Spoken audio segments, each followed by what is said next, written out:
పర్వతాలు తొలగవచ్చు తత్తరిల్లు మెట్టలన్నీ వీడిపోదు నా కృప నీకు నా నిబంధన తొలగదు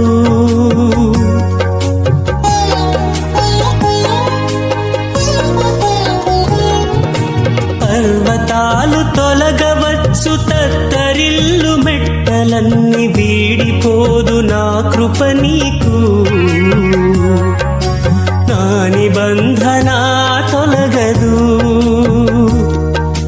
దిగులు పడకు భయపడకు నిన్ను విమోచించెదా నీదు భారమంత మోసి నాదు శాంతి నొసగెదా అని చెప్పి వాగ్దానం చేసిన యేసయ్యా తల్లిలా లాలించును తండ్రిలా ప్రేమించును తల్లిలా లాలించును తండ్రిలా ప్రేమించును